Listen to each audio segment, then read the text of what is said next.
Hold on. Why I wasn't don't, I invited to the trip though? I don't know if you could see this, but it's me and my friend Harrison at Six Flags Magic Mountain. Yeah. Yeah, and there's me. Dean was not pictured. This is before we hired Dean. I just want to know where I was at. Yeah, where was Sheek? Yeah. That's a good question.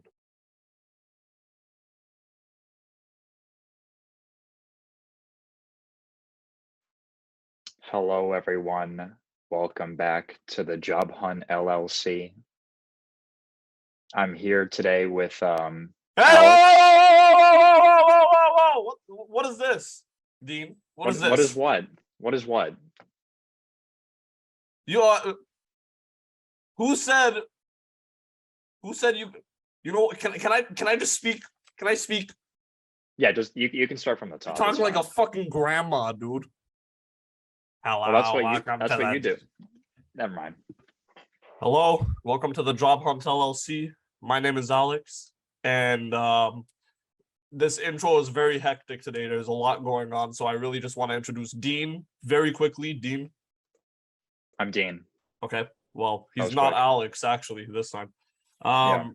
Firstly, our last interview, Sai, he's been flying here from Australia for the past 2 days. He hasn't gone to work quite yet because he left 2 days ago, right? But he lands next week, so we're excited to have him come on board. We're excited to have him get started. But we have to talk about something like really serious. Crazy how that time zone works. Yeah, it's like a week behind, dude. Yeah. We didn't expect the current climate of the Job Hunt LLC this week. Things are getting out of hand. That is for our rival company, the Job Hunt LLC. You know, the business that they interview the painters. Whatever. Let's discuss a couple things that happened this week. So first, let's start with Tyreek. Tyreek, the head of our marketing team, he told an agent from the Job Hunt LLC to talk to our attorney when the agent asked how much we pay our staff. The problem is we don't have an attorney. And due to this inconvenience, we demoted Tyreek from head marketing manager to marketing manager 2. So he's still the head marketing manager, though we don't have anyone to replace him. I'm trying to make this quick. Rosa Toddy, our head of accounting, yelled at him and said, "What you're doing is wrong." And I quote, "You should go market at the Weenie Hut Jr." This caused an immense altercation between the two, and we had Woozy try to come stop it, but he ran out crying. Apparently that was an excuse for him to leave and get Chick-fil-A. He knows that this isn't how this works. So me and Dean were stressed out, and then I remembered something. I remembered January 21st, 2022, the Prime Society concert at the Rebel Lounge in Phoenix, Arizona. I met a man. I walked up to him and I said, "I like your shirt. I like your camera." And he said, "Hey, buddy, get the fuck away from me." And me and Dean immediately knew that this is a potential hire. This is someone that we need to speak to because we know he'll be a great fit for the company. And with that being said, I would like to introduce our good friend, renowned photographer, and renowned everything else doer, Sheek. Sheek, how are you doing? Morning. It's 6 o'clock, but I'm still saying good morning. It's morning somewhere. I'm amazing. How y'all doing? It's morning in Australia. There we go. Hey, I also want to say, whoever watches this, I didn't say that. He may have said I said that, but I didn't say that. I promise. Yeah, Sheik, he really didn't say that. This is all just for the lore. Allegedly. Allegedly. This hasn't been taken anywhere yet. You just said y'all don't have an attorney. I'm my own attorney. So right now I'm winning this case. You against me. Well, that's why we're hiring you. Yeah, that's why you're here. So that you can be our attorney. That's I mean, we're kind of building up to that, but you know that works too. I'm glad you're enthusiastic. I'm very glad you're enthusiastic as well. Yeah, the universe is gonna bring things together how they need to come together all the time. That's what I believe. So Dean usually starts off these interviews by asking a very specific question.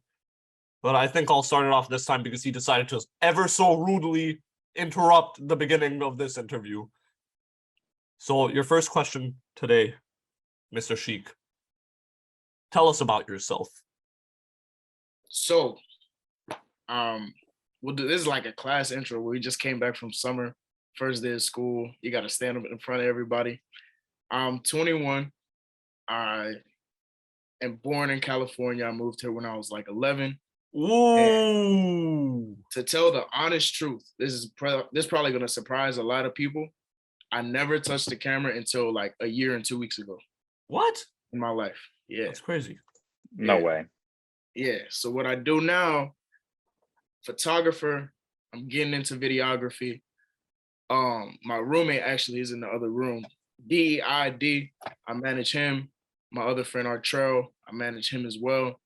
And I also have, I'm gonna tell y'all off camera because I can't talk about this on camera yet, but I have some big stuff in the works as well. Ooh.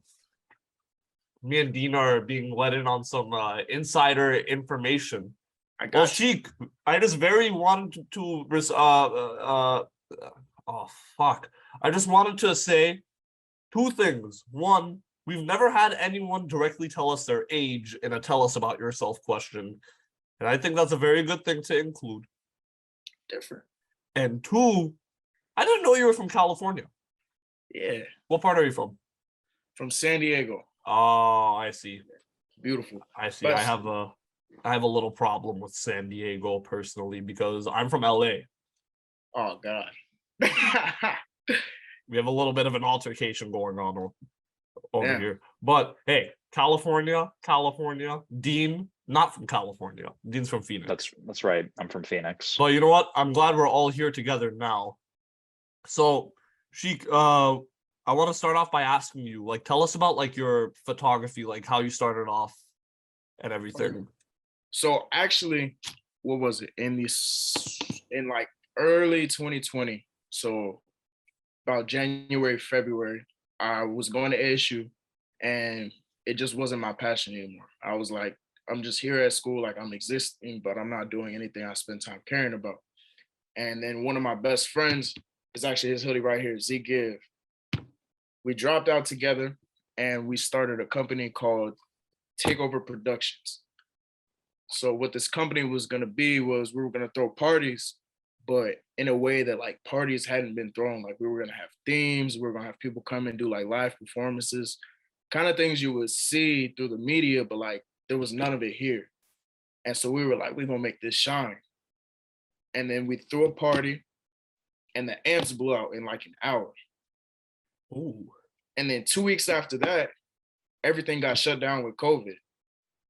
So we were like, that might be the universe trying to tell us some of like, excuse me, y'all need to switch the floor or something like that. So That's why COVID happened. That's why COVID happened. Exactly. It was meant to be help my story. So he started a podcast in Tucson called the Takeover Lounge. Super fire. Everybody should check it out when they hear this. They're amazing. They work with all the artists. They're moving to Phoenix now, more Phoenix artists now, but in Tucson, they got pull in the city. And then we formed Takeover Media.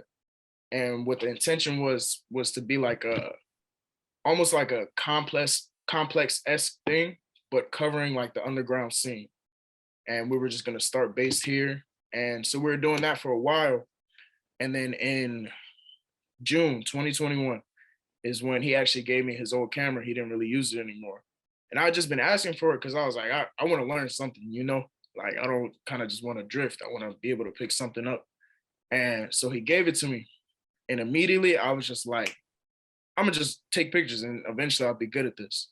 And if you look I took most of them down. If you look on my Instagram, I took some of the worst pictures you've ever seen in your life. I promise you. But it was all part of the process of like, one of my beliefs is, you always got to just like jump into things and not be afraid to fail and then just work until you get good at it. And so I started with that. Prime Society was the first show I ever took pictures at. They did, I believe it was, I want to say it was either the Van Buren or Crescent Ballroom. I can't remember which one. But they did a show with Samarasin, Jiggy.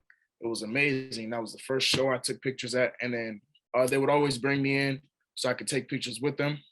And then one of the people I got started with was Jalopy Bungus. I don't know if y'all familiar with him.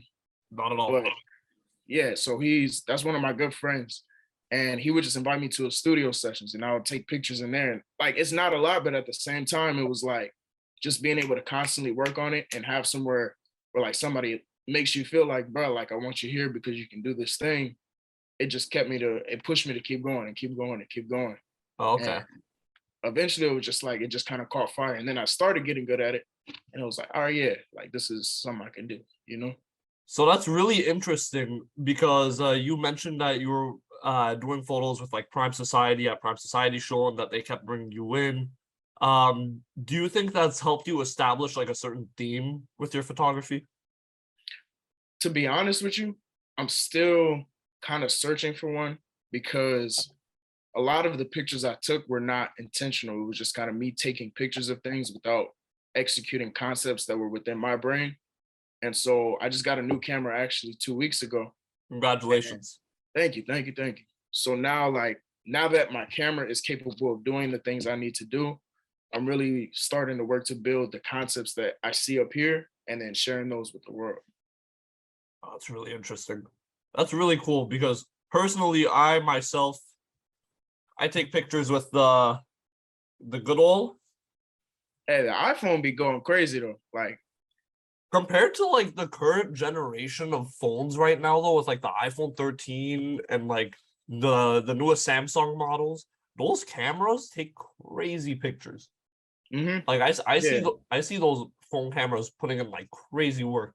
But personally, I do have some photography experience myself, and I actually bought some printouts to show you over here. thank you, So sir. here's the first one. Hold on. Why I wasn't I don't, invited to the trip though? I don't know if you could see this, but it's me and my friend Harrison at Six Flags Magic Mountain. Yeah. Yeah, and there's me. Dean was not pictured. This is before we hired Dean. I just want to know where I was at. Yeah, where was Sheek? Yeah. That's a good question. Because I'm gonna be real. I'm terrified of roller coasters, actually. Like, Ah, I'm actually terrified of them. So I wouldn't have got on. But you know, an invite would have been cool. and that's how you took this picture. That's how you There took we this go. picture. There we And go. then I have another one that I took. It's this of me, Harrison, and my friend Sopna. Shout out to you guys. But here's this. It's Shout a out to picture you, I man. took that a guy I met at the most recent Prime Society concert. I think it was Prime Society. Yeah, the most recent Prime Society concert. Joby. Oh yeah, I know. Do you guys ever like have you guys like ever like worked together or like talk to each other about like this kind of stuff or have plans to like work together or anything? So I met him. I don't remember exactly what month. It was a couple months ago because me, Anna, and my friend Nason shot a video for Taylor Edoria music video. It's actually out now on our platform or on Oh, okay. YouTube. And so me and Anna were doing behind the scenes work, and he was one of the people that showed up to be a part of it. And then that's how we met. We haven't really networked much with each other, but like I see his content is fire. And once I have some concepts together, that's definitely somebody I'll work with. And y'all will get the credit for the put on too. That's really cool. Yeah, because like I like I like talking to photographers at concerts because I always, oh my God, I have the specific moment like ingrained into my head. I was at the Pierre Bourne concert and I was front row at Pierre Bourne and it was at Crescent Ballroom. Mm-hmm. And I was like, wow, dude, Pierre Bourne at Crescent Ballroom. And like I go to a lot of concerts and I was like, look, this is the one where I feel like I really need to take some really good pictures at. And I took all these pictures with my phone. I was like, God, I am a class action photographer. I'm gonna buy a fucking camera and I'm gonna show it to Pierre Bourne. But the way he's gonna see it is I'm gonna take these pictures of him. But I never bought the camera. I just used my phone. And I was looking at my pictures. I was like, God, these are great. And I put them on Instagram. And then my friend Mitchell, I won't say his last name because I don't know if he wants to be public, but shout out to Mitchell.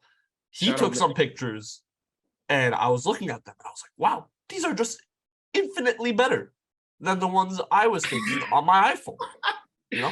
And so like I like talking to like photographers and like seeing how they do things, like talking about like equipment and stuff. because I have no experience with photography. I have no experience with like cameras or anything like that. Dean, I don't know how experienced you are or how like knowledgeable you are on like cameras and stuff, but I have an iPhone XR and I take pictures with it sometimes, but majority I take Snapchats. So not the greatest quality, but I like Yo, to think I memories, have an dude. eye, but obviously I go and look at like Sheik's photos and stuff like that, and then I'm like, damn, that's yeah, tough. Thank you, bro. Sheik's Thank photos are crazy. They're crazy. They're insane. I They're love them. they're pleasant to look at. I like Thank you. looking at those pictures. I can share the vault with you guys after this too. I got a couple. Well, I got a lot that I haven't released. I haven't posted in a minute, but You're I'm gonna on- need to present it to our human resources department at the Job Hunt LLC. I can do that. I can make it happen. Go ahead. Side note too about the Pierre concert. So Nason, the one that filmed the Taylor video, he actually was a videographer for that concert too, which is insane. Yeah, When worlds collide. yeah. What a small world. That dude is talented. That dude is talented.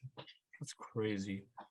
Like just like that. That's the great thing I love about like all forms of art. It's like you can be so open to all of these types of like experiences. Like being the videographer for Pierre Bourne, for example.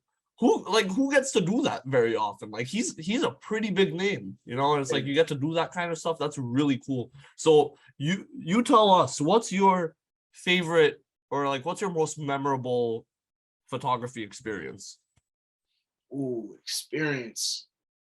Like where have you gone or what did you do with it that like really like just stood out to you the most? So actually, your head of accounting, I think he was the head of accounting still, Mr. Rozo Toddy himself. Yes. And I believe it was, I want to say October. He was doing a show in California. He texted me like 2 days before, and he was like, bro, I need a photographer for this event. Can you roll with me? And at first, my reaction was like, oh, I got to be to work. Like, I need to come in. I really can't make it. But then I sat there for about 5 minutes. I was like, why the fuck? I was working at Walgreens at the time. I said, why the fuck would I come to Walgreens when I can go take pictures in a different state for this dude who's telling me he believes in me to do it? You feel me? Exactly. And That's yes, really cool. with the 2 days notice, I called off work. I told him I was sick or something like that. And so I went to Cali with him in the Cosmic Liberation Front.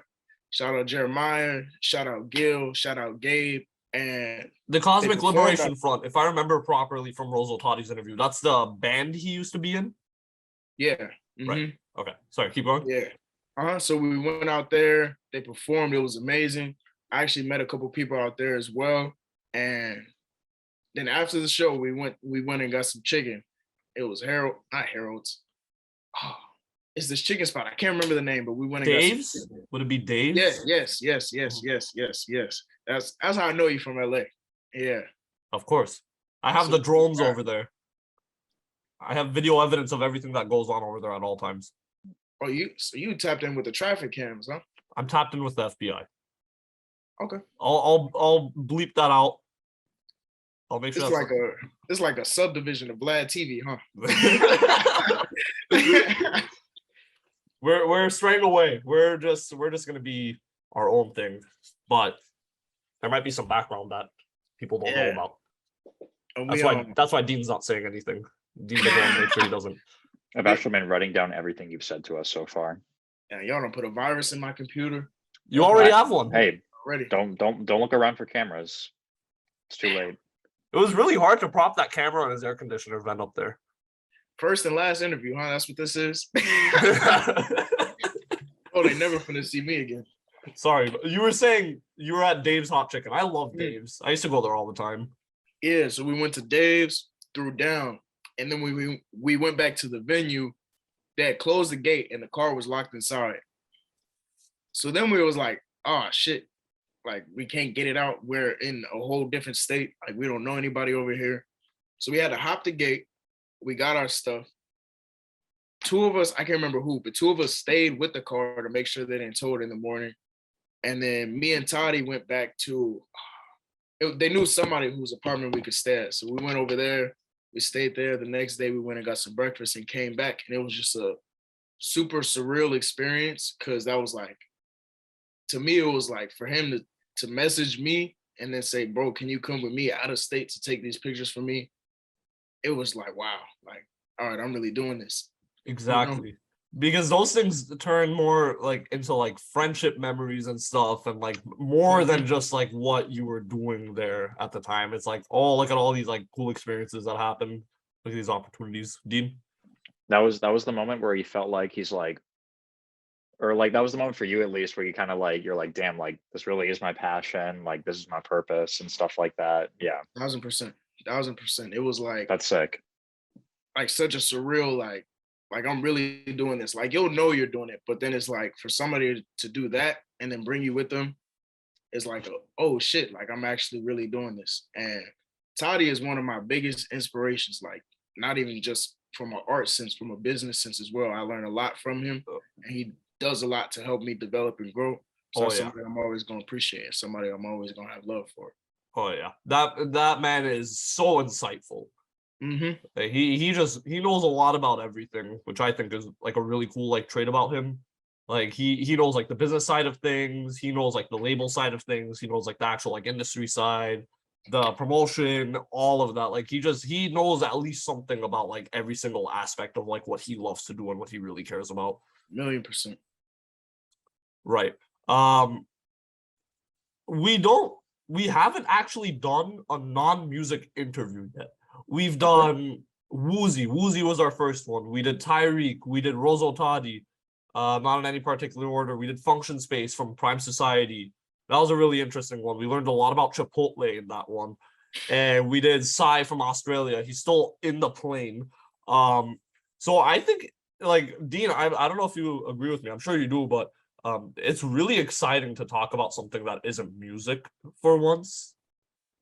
Yeah, I think it's a nice change of pace. You know what I mean? Like I'm always open to talking about other things beside music, even though like I know you and I especially are really passionate about music. So All are.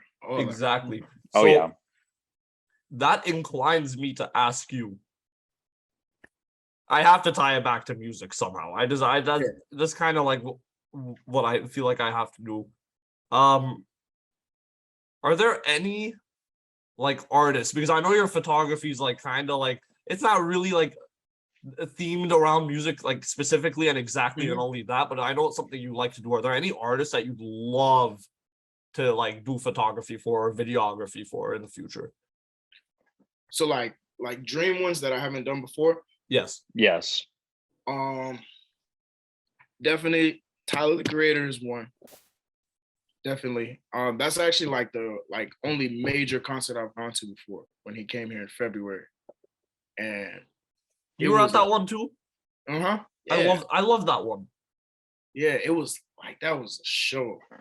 That wasn't even a show. That was an experience. That was a movie. Yeah.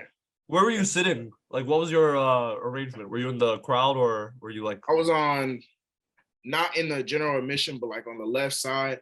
I wasn't that far up though, but on the left side. Oh, okay. I got him when he first announced it, so I didn't even think to get GA. But it was like, were you in general? I was in the left side as well. I was all the way on the highest seating. You know, the Job Hunt LLC at the time, they had some budget cuts. So I was all the way up in where the seats were like $30-$40. Oh, that was amazing though, because like where I was sitting, everyone was turned. Like everyone was like having the time of their life. So we were all like doing great up there. And it was cool to see like the eagle eye of like the entire set. And they had the nice big TVs too. So like we were chilling. We were good. It's fine. You can just call it the box seat. I know. It wasn't a box seat necessarily. It was more like a seat. Yeah, it was a seat. It was a seat. Full court vision. That's all it was. Exactly. We had full court vision. Exactly. But yeah, that concert was like phenomenal. It was amazing. And like I saw Tyler twice before that. I was there for his Flower Boy tour. I think it was February 3rd, 2018. It was something like that. I was there for that one, and I was there for Igor, the Igor show, but I saw that at Camp Flogna. And those, like, I'd have to say, like, those would be amazing places to take pictures at. 1000%. He like he doesn't just do the music, like he lives it when he's up there. You feel me? And so like I know the pictures taken would be incredible because he's like acting, he's performing out there. He's not just like doing his song, you know? Exactly. Right. He So I know doesn't about that make too. just music, he also makes it a lifestyle. Yep. Yep. When he, releases an album or whatever, he makes it like his whole persona, his whole lifestyle, Yeah. I can see that. I can also see the other way where it's like it's what he's really feeling at the time. Go straight into the music, you know. And who are we talking to Tyler the Creator about? Were we talking to Tyreek about? We were talking about something. Oh, the storytelling. Tyler the Creator's storytelling is fucking Immaculate. it's insane. It's so specific and it's so like it just makes sense when he like says the things he says. Y'all do y'all know the story behind, or the alleged story behind like Igor and Call Me If You Get Lost? No. Well, what is the story that you're gonna say? So supposedly, I don't know if it's confirmed or not, but supposedly Igor is about this man that was in a relationship and Tyler's relationship with him.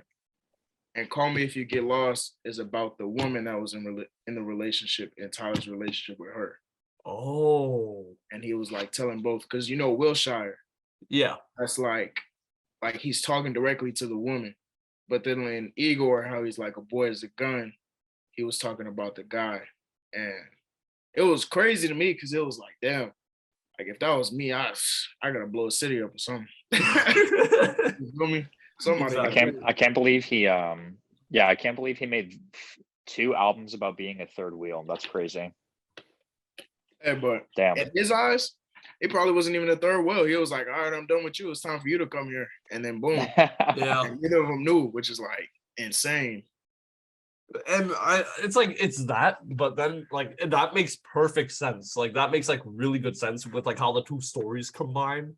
But then I also love like the physical, like surface level thematics of those albums, with like Igor having like the alternate personality, and then Call Me If You Get Lost having like the whole like travel thing. I love that. It's like, I think in my opinion, Igor is one of the best albums like ever made. I just like sonically, the storytelling, how it like flows is just immaculate. Oh yeah, I'd have to agree with you. That I think that's his best album in my opinion, or that's my favorite album from his. I hate to debate music, but that's my favorite album from him for sure. Dean? Yeah, I don't know. I don't know if it's number 1 for sure, just because like Call Me If You Get Lost is very like fresh in my head. But definitely like easily the last 2 albums, Igor and Call Me If You Get Lost, those are definitely like with my top 3 for sure. Yeah, they kind of move around in there. I don't Yeah. really like to pick favorites. I just kind of have like a top 3 or like a top 5. In the end, we listen to all of them. Oh yeah. I looked at my damn Apple Music replay for like so far this year. I had like 32 hours worth, and I was like, damn, I kind of got to switch it up a little bit. But just amazing music. Like that dude just makes amazing music. He knows what he's doing, and the fact that he makes it all himself too, and just like relies on sound engineers to like clean it up after, but like everything's himself, it makes it that much better. It's like this is really like every aspect of every second you're listening to in that project, or in all of his projects rather, are completely him, and I really like that. What I was gonna say about Camp Flogna though is like I keep throwing it back to the photography. We were there. Me and my brother were like in the 6th or 7th row away from the stage at Camp Flogna when Drake got booed off of stage. You were there? Yeah, that was crazy. Wow. I'm not gonna publicly admit if I booed Drake or not. The answer is no, I didn't. I love Drake.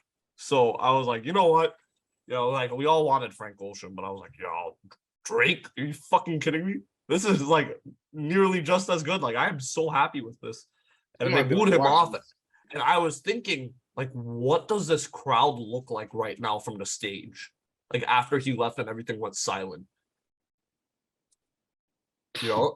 It's like things like that. I feel like those would be like insane to like visually see, because not a lot of people saw that view. All the cameras turned off. Like no one was on the stage, so no one really got to see what the crowd looked like the whole like disappointment factor after that. I feel like that would be really cool shit to take pictures of. So Yeah. is there anything like avant-garde like that you like have taken pictures of before, or like you have like ideas in your head of like, damn, like this would be really cool to like have like visualized? There's a moment. It was at a Prime show. I think it was Color 8. I want to say, I can't remember 100%, but I was in the front of the crowd. I was with my roommate D. I was with Beat Nuts. I don't know if I should have said his real name. My bad. Or Beat Nuts. But I was with him. I was with the homie Wallace, who's actually with Prime now as well. And there was just like the crowd was lit. Like there was turned up and everything. And then they actually passed the mic into the crowd. And so I gave it to Beat Nuts. And like he started just like jumping like this with the mic. And everybody around him started just doing the same thing with him. And I wish there was a picture of that moment, because like it would literally look like he's like this, and we're all just like doing the exact same thing he's doing with him. It was crazy. Like In the stage, I mean, like in the crowd. That's so cool. Like that was like his highlight of the night, and like it would have been cool to have that pictured for sure. just like caption, like to me, whenever you take a picture, you should work to capture something that you can feel. Not just you like the action shots. yeah. Cause like every time I look at a picture, I want to be able to feel something for it. I want to start to think about the story behind this thing. And it can be done really subtly, or it can be done like very intentionally. But everything I look at, I want to feel something. I don't just want to look at it and be like, oh, like this is cool. Like, no, I want to think. I want it to spark something within me. Right. So like moments like that, 1,000%. Like I would just love to capture it. And it doesn't even have to be like a concert, just in life, you know? Exactly. What about like JPEG Mafia? I'm not familiar with them. I'm gonna be honest. Ooh. I'm not familiar. Y'all Dean gotta asking about the right artist. So for backstory, JPEG Mafia, I don't know like if you're familiar with his music at all, but he's a rapper, but he has a very like experimental approach to it. Mhm. His live shows are like insane. Like it's just like an insane crowd. It's like one big mosh pit the entire time. And he like always comes into the crowd at some point and like does some like crowd surfing stuff. And some of the best concert pictures I've seen are from his shows. Yeah, the last time I went to a JPEG Mafia concert was when he like spit in a girl's mouth. That was pretty cool, I guess. It was Maria's mouth. Come to find out. Oh, was it? Yeah. Oh, I think you're right. Damn, because I got that video. Cool. Yeah. Oh, dude, it's like moments like that really need to be like captured in pictures, I feel like. Ooh, I got one. Ooh. So there's the other artist I listen to a lot. His artist name is Q, just like the letter Q. Uh-huh. And I don't do drugs at all. If I saw him in concert, I gotta be on some psychedelics or something. Cause like his music, how his music is just like, it's so good. Like I can't even describe it. It's just so good. But even then, like taking pictures of him performing, but B, looking at the crowd, like I know everyone in the crowd is just gonna wear this emotion of like this is amazing. Like they're gonna be levitating and floating, and like that would just be crazy to experience. Right. Oh, dude, that just sounds so cool. That sounds insane right there. Where's like what music has he made? Like what are some like songs that we'd be familiar with? You might not know any. So his biggest project is called The Shave Experiment. His biggest song off it is called Take Me Where Your Heart Is. There's another one called Alone. There's another one called Garage Rooftop. I don't know if y'all heard of him, but like he's actually going on tour in Europe right now. Oh shit. Yeah. Wow. I'm gonna check him out regardless. Yeah, I'm definitely gonna check him out too. That's why I like these conversations. Like we get exposed to like new types of music too. Well, what genre is he? He's more alternative. Oh, okay, that's cool. Yeah, I listen to a lot of alternative music because to me it's extremely stimulating. Like because it's really crafted well sonically, and then all Right. the instruments and everything, and it's more like with vocals, it's more experimental. So then, like the different sounds you can get, like I really enjoy those. You know. All right. And also it's like the diversity that comes from alt music. Like I feel like that genre, it's a huge genre, but like I feel like there's so much like different shit in like alt music where it's like it's hard to relate like some artists to other artists. Mm-hmm. Exactly. Oh my god. No, I love alt music. We were talking to Sai about this exact same thing about like how like with alt music, there's just so much like difference going on that you can never get sick of it. Yeah, definitely, definitely. I actually got a question for y'all too. If We're you ready. could have anybody on the Job Hunt LLC, who are y'all bringing in? And this could be like a list, or it could be like if y'all got one off the top already ready to go. Who are we bringing in? Oh, Dean, you go first. I have to think about this. If y'all need a second, I don't even know where to begin. I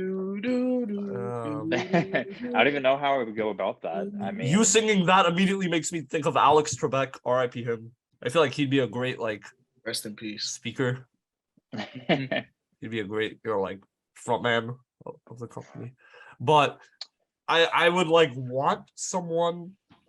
Keep in mind, let me just put this out in the public right now, out on the internet, that this isn't a real company. It's not a real company. it's not a real company. So like Debatable. debatable. Yeah, give it a couple of weeks. So- we might sign off, but I would look for someone that's like very like all knowing. You know what I mean? Like someone that's like good at all of it. True. My thoughts. So when I try to think of like people who I would want in the Job Hunt LLC, it's just like the same thought process when you try to imagine your dream blunt rotation. It's a lot like that.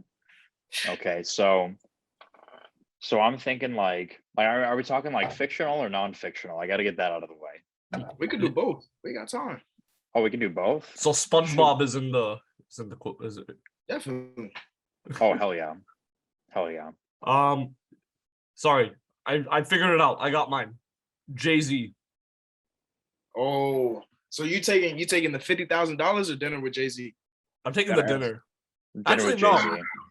Wow. I'm taking the 50. I'm taking the 50. You know why? Because how else am I gonna get $50,000 from Jay-Z if I don't speak to him first? If I don't negotiate the $50,000 with him first, I'm gonna have to talk to him at some point. That's a direct connection, and we can both learn and figure out new ways, interchange ideas to make that $50,000 into like $500 million. I feel like the opportunity could potentially be greater with a dinner with Jay-Z as opposed to just 50 grand. I mean, like the possibilities are endless. Who knows what could happen? That's true, but like, why are we speaking to Jay-Z? Like, why are we having dinner with Jay-Z? There's a chance we talk to Jay-Z and we talk about My Little Pony the entire time. And that's okay. Counterpoint though.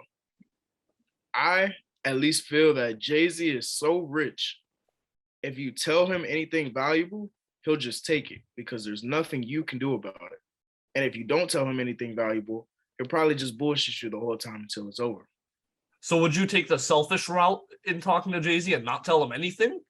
Or would you give him the ideas because you trust him to make it into something massive? I honestly can't trust anybody that rich. I'm gonna be real with you. And it's not even like because they have that money. It's because if they decide to do anything with that, I don't have the means to do anything about it. Exactly. And it's like, bruh, Hmm. like if I'm like, oh, Jay-Z stole my idea, where like he could drop $1 million to make sure it never gets found out ever in life, and like send a van full of Russian men to my door to take my kneecaps off, and then it's over. You feel me? Here's the other thing. Like, I completely agree with you because you don't just get, because Jay-Z's a billionaire, you don't just get $1 billion. the mega fucking lotto. I haven't taken part in the mega lotto. I'm not 21 yet, but holy shit, even those lottery tickets don't make $1 billion. Jay-Z has $1 billion. So like there, you have to like know something. You have to be so experienced and well-rounded with money that you know how to make it $1 billion. But there's a bunch of shit that goes on in the background that you can't talk about, because if you tell everyone how to get $1 billion the way you did, it's gonna be very easy to make $1 billion. So like I agree with you on that. I just think it comes down to confidence. I think it comes down to robbing a bank. Or that. Also confidence. Yeah. For me, oh, go ahead. No, you're good. Sorry. For me, like, honestly, how I look at it, to get rich, like Dean was saying, A is confidence, B is a plan, but like one of the biggest things is always being willing to learn, because like where so many people get caught up is you can study how people have gotten rich before, but they got rich in a different time than you. So then it's like you can try to copy what they did, but at the same time, if it's not you, A, you're gonna fail, because as soon as the blueprint's not working, you're not gonna know what to do. And so it just comes down to like being so stubborn and like, I'm going to figure this out. I'm going to like learn everything I need to learn, and then make a plan, and then just execute it every day with consistency and like habits and everything. And then you'll get there eventually, as long as you don't do anything stupid, like have dinner with Jay-Z and he takes your ideas and then sends a van of Russian men to take your kneecaps off. Exactly. It's like that's one part. And the other part, I feel like, is if you're not confident that what you do is going to succeed. This is personally just for me. Stop the repetition. There's a guy that reached out to me on a special app called LinkedIn that I feel like we must enroll the Job Hunt LLC into at some point. But he reached out to me, like, this is seriously, like, he reached out and he was like, hey, let me tell you, I actually have the message over here. Like, I'm not gonna say his name or anything because that's just doxing, but he like reached out to me at such a weird time in the night. He said, hey, I want to meet you on Zoom. And so I said, like, what's the meeting for? And he said, like, he just wants to talk to me about like business growth and like how to make your business big and how to be like a true entrepreneur. And I was like, weird, but I'll hop into that because I thought he was like hiring me for something. And so I hopped into an interview with him and it lasted like 2.5 hours. And he was just talking to me about like growth and like their model. And I was like, I asked him, I was like, so what's the business model? Like, what's happening? And he was like, oh, we're just trying to get people to like start their own businesses and like grow. And I was like, at the end of the interview, like I felt like I had to ask, I was like, how many other people have you talked to this about to? And he was like, we have these interviews regularly. And I was like, why are you having them regular? Like, I didn't say this, but I was like, why are you having them regularly? Like, you just keep pushing this agenda of like, you need to be big, you need to grow your business. And you think it's going to like make you money and you think it's making you happy in the end. But the amount of turn down and the amount of denial is going to stop you from being confident and doing other things with your life. And now you have this image that you're just a fucking entrepreneur salesman. It's like the NFT motherfuckers. Same thing. It's like, buy the Bitcoin, buy this, buy that, buy that, buy that, buy that. But it's like, if I can't figure out how to fucking do it in time and I keep failing, I'm going to be more depressed than I am going to use that as like motivation to grow. It's like, is there a counter to that? Specific to like the crypto stuff, I always look at that as like, once you have money to like where I could throw like this little $100,000 or whatever and not even think about it, that's when you should do that stuff. Because if you're doing that with like money you need, first of all, you're never going to be good at it because it just takes patience with that stuff. Like you have to sit on it for years and years and years and years and years before you're going to see any real money. But as far as like the rejection and denial, like to me, the only true failure is giving up. Because like we're going to do, like we're people, we're going to do so many things in life that we like fail at. But I always feel it as like, if I'm doing something and I feel like a passion for it, even if I'm bad at it, I'm just going to keep doing it until eventually I get good and learn a different lesson every time I fail. Because the fastest way to learn success is just fail quickly and learn from your mistakes. Yeah. I agree with that. But also I was talking more about like pursuing like money growth and like just like doing the same thing that you know isn't gonna work over and over and over again. Because like with music or like in your case photography, it's like, yeah, you're gonna fail, but it's such like a good like range of stuff going on in there that you know what to do different in your style the next time in order to succeed. And you're learning from your mistakes there. But like if you're just gonna keep going to people and being like, yo, grow your business with our company, grow your business with our company, grow your business with our company, and you know it's something that everyone's gonna say no to, it's like you're pretty much just like giving medicine to the dead fucking horse every single day and hoping it wakes up, you know? Sounds like they was trying to scam you. I ain't even gonna hold you. I didn't have to pay anything. That was the difference. Okay, so it's What not a was pyramid scheme. We were good. That's good. That's Woozie's department. What did they get from like you joining it then? That's what I don't understand. Like, what was their gain from this? Exactly. Satisfaction. Like So they're just spreading knowledge just to spread knowledge? are they fucking happy? It's like giving out free gas. Nah. I mean, I guess. There's something There's going something on fishy. I bet it was gonna be like, damn, thank you guys. I started this fucking toilet paper industry. Let's go. I'm gonna give out the best toilet paper now. They're gonna be like, yeah, okay, but we pretty much did it for you. So you're gonna give us 85% of the cut. Otherwise, we're gonna sue you. And just like Sheek was saying, they're gonna send Jay-Z to my house and take off my kneecaps if I don't give them 85% of the cut. So like it probably was something like that. I don't know. I didn't make it that deep. I Yeah, hate that- when that happens. There was something on the back end. They was waiting for you. As soon as you hit yes, you was gonna hear a knock at your door. You have to fly out to Orlando right now. Why? Job Hunt LLC would have been in trouble real quick. Job Hunt LLC. We're only public about 1% of our business. Our staff might be 6 people. Our staff might be 1,000 people. You never know. Like they say, you and what army? We'll never know what the army looks like. You'll never know. Until one day the Job Hunt LLC decides to retaliate with its team of painters. And then I see a motherfucking Job Hunt LLC helicopter come through the sky and people just come down on a rope outside. Just flying down one by one. Exactly. Okay, I feel like we completely drifted away from what we were originally talking about. I'm sorry. I went on my little like entrepreneurship rant.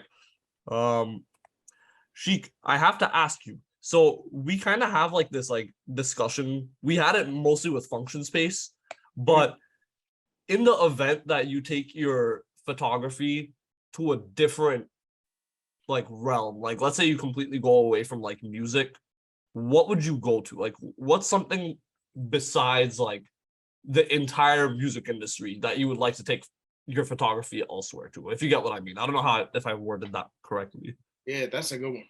That's a good one. I haven't even thought about that yet. Let me think. Yeah, just like something else you would be passionate about besides music that you would also involve photography in. Yeah. For example, like Function Space said he'd be down to like make a jingle for Chipotle. Like something like that. Yep. Ooh. But in photography terms. I would. Oh, fashion. Definitely fashion, because fashion's huge. Like, to me, with fashion, there's so much like potential to tell a story with clothes if you do it like in the right way. You feel me? And I'm not talking about like the clothes when people just put like a word on a shirt or anything like that, because that's more merchandise. But like fashion itself, because these ideas that they made were created from somewhere. Like creation inspires creation. Exactly. So it's like I can look at your clothes and it can make me feel something, and then it's like, all right, cool. Here's how we're gonna tell a story with a picture that gets to other people. Right. Is there like a specific like type of like subsection of fashion that you'd like to work in? Because I frequently scroll through Balenciaga's Instagram and I found myself really loving what they do. Mm-hmm. So is there like a specific like section you'd like to go to in fashion? One of my friends, his name is Perez. He's a designer in New Orleans. His clothes, crazy, like insane. And so that's somebody I definitely want to work with in the future, because they're very unique. Like you're not gonna see anything like that anywhere. I don't know if that's the answer to your question, but like definitely work with him because I got some right here. Let me grab them. He has exceeded the expectations of the question, actually. That's what I was gonna say. I was like, this is very, very specific. Star pants. Oh shit. Oh. Yeah. Oh, okay. Now that the lighting is adjusted, that's sick. That's really cool. Like, are those zippers? Yeah. Uh-huh. Oh, that's hard. Yeah. That's so that's like so cool. that's definitely, I don't know if that was the correct answer, but like No, but I get what you're saying. Like working like with like that type of like what's it called? Aura, that environment, that style. because it's like it's unique, like it's him. You feel me? He's not trying to make what's out already. He's just making what's up here and then putting it down on a piece of paper and then like, all right, cool. I'm gonna turn this into some clothes. Exactly. So like, Yeah, I can tell you'd much rather like, do photography for like a small fashion designer as opposed to like a big brand. yeah, 1000%. Yeah. That's so cool. There's like a cool like thing I like to think about where like I don't know if you've met him. His name's Xavier Walker or Zen Wisdom. Not familiar. I don't think I met him before. So I know he knows Rosal Toddy, but I saw him wearing he was wearing like a pink suit with the blazer open and like no shirt under it or anything. And he was just like chilling like that. He was just walking around like that. And I was like, damn, that's so cool because that's not something you like see every day. And I love seeing like hard fashion on people like that. But then there's like the other hand too, where it's like it's really what's on the inside that counts. I've been listening to this artist like a lot. Like my life depends on it. And Don't say it. Don't say it. I know what you're gonna say. So his name's Fred again. Oh my god. And Fred again, like he like the clothes he wears, it's like he'll just wear like the shirt and jeans and he's chilling. It's like it's not necessarily like fashion, like whatever like the whatever like your community thinks fashion is, but it's like it's cool because like you see that it's like, oh, that's very much so him. Like that's what he should be wearing. Like, at least personally, when I dress for like important things, I always try to dress like a custom character in a video game that just like looks so differently from everybody else. Like they're like, yeah, this is definitely not just a character you put in here. This is somebody that put some time into making this person. Right. Never dress like an NPC. Never dress like an NPC. Yes. I feel like I'm very styleable as well. I only wear this jacket and these sunglasses. Hey, if that's your swag though, like rock that. Cause then when people start doing it, you could be like, yeah, I know where you got that. And then you can come on the Job Hunt LLC and I can tell you how much of a copycat you are. That's facts. I mean, already, if you look at the evidence, we have Dean over here that began wearing the sunglasses. Dean? I don't have anything to say. I'm just wearing sunglasses. I mean, like he wasn't wearing them in the last 5 interviews. So, what about it? Could you be, I don't know, stealing? Influencer. That's what you are. No, it's just it's a little sunny in here. That's all. Yeah, with your LED lights. I'm wearing these because the aurora borealis hurts my eyes when I look at it. Oh, okay. You got the Alex influence going now. Too easy, but that's right. Sheek, I'm trying to remember like because believe it or not, internet, I've only seen Sheek and met him and talked to him one time in person. Yep. And I'm trying to remember what you were wearing. But like I saw you from like across the Rebel Lounge and I was like, that fit is hard. That's a hard fit. It's like I'm kind of inclined to say that you were wearing all black. But you're wearing a jacket, right? Yeah. Yeah. So I definitely I always wear my Prime Society shirt. I got it up here in the closet. I always wear that to the shows, show love. And I want to say I had those pants on. Probably had Forces. Forces was the only shoes I wore for a minute just because we was on a tight little budget world.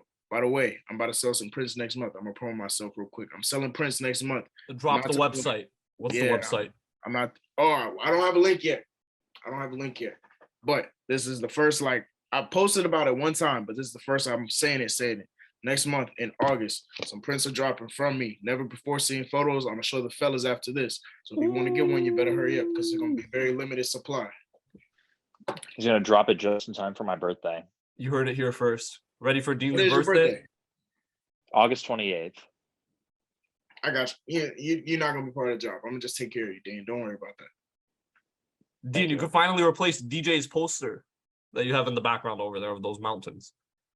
That's my poster. I thought DJ gave that to you. And those are pyramids now that I'm looking at it. No, I stole that from work. Dead ass? Because Yeah, I we asked had a, DJ, and he said that he gave you a poster that looked like that. Or did he gave you the Astro World poster? Yes, Oh, he gave me an Astroworld like nighttime edition poster. That's so sick. Do you mind I've showing had, it to us? I don't know if I can move my camera, but it's like the Astroworld cover, but instead of it being daytime, it's like nighttime and it's like a purple sky. That's hard. But yeah, this poster I stole from work, technically. I thought Sheek took that Because- picture. Well, I wish he did, Yeah, we but can- it would have came out like way better if she could have taken it. But I bet. but that poster actually came out of a so you know the what is it? You know the Pink Floyd album Dark Side of the Moon? Yeah. So we had a like a record player at work, just like for like the aesthetic sort of thing. And so we got like a bunch of records that we could put on the record player. And one of the vinyls that we got was the Dark Side of the Moon by Pink Floyd. And then a few of those vinyls also came with posters, and that was one of the posters that I come with it. And they were just like, "Here you go, Dean." Oh, that's sick. What? Yeah. Damn. That's a fleece. That is a fleece. What's a fleece? That's when like he finessed. Oh, Exactly. Finessed. Dean, you have officially fleeced, if you will. I've now promoted myself to CFO, Chief Finesse Officer. We look at that. We just filled a whole nother vacancy on the internet. Look, we There you moved. go. We Exactly. moved. Do you know who moving got up. fleeced though? I got fleeced. Someone fleeced me. How so? Dean, you know Naeem, right? Yep. So Sheek, I have a friend named Naeem. Naeem is like he's a great producer. Like he does a lot of stuff with like photo editing and video editing as well. But he's a huge Logic fan. And That's I was looking to buy something at the time, and I was like, well, I don't have money. I was 17 years old. So I was like, I don't have money to buy it, and I think I'm going to sell this Logic poster. And it was right when the Everybody album came out, and it was a fucking signed Logic poster. Perfect condition, amazing poster. And I got fleeced. You know why? I sold it to Naeem. For how much? Guess how much I sold it for? If you say anything less than like 100, nah. Boy, will you be surprised. I sold it for $35. Oh my god. Yep. That's why I don't do the Atrocious. finances over here. You didn't get fleeced. You played yourself. That's what you did. I'm a Facts. You had leverage in this situation. If you knew he was a fan, I would have given him a crazy price. I don't care if that's my friend, because I can negotiate. I would have been like, look, I shut up, signed, bro. perfect condition, and it's something new. That's 500 right there.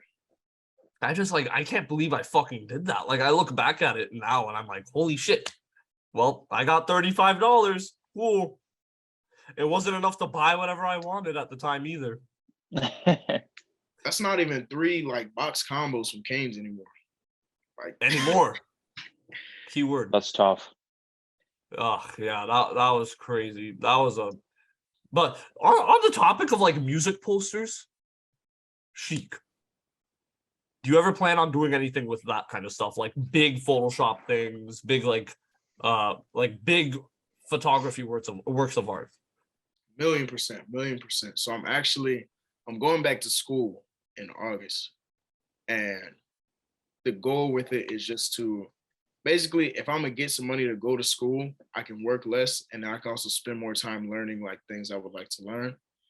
So Photoshop is one of the biggest things I need to learn. And I was like, do I want to take a 10-hour YouTube course in all my free time? Or do I want to get paid to go to school and take it and then have a lot more free time myself? Facts. And so like posters, definitely something that's gonna be on tap. I actually have one right there. I don't know if y'all can see it. Oh, the Daft Punk? That looks Yeah. like Daft Punk. I didn't cover my Yeah.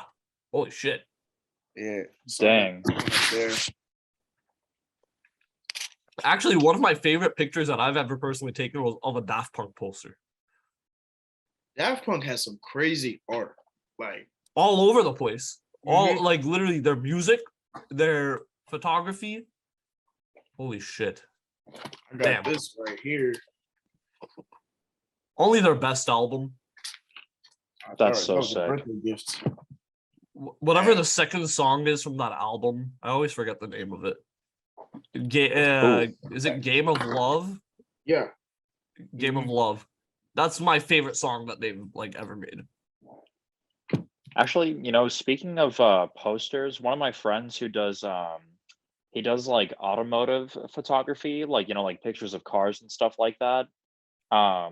He actually does use Photoshop to edit photos that that he takes or whatever, and he'll just kind of do like a little like neon overlay or whatever, and then like he sells them as shirts, like he'll just do like a limited drop of like maybe like 30 shirts, around that number, Mhm. and Oh he'll just shit. sell them as shirts, and then yeah, and it'll just be like whatever like his photography name is, and then it'll just be like the picture.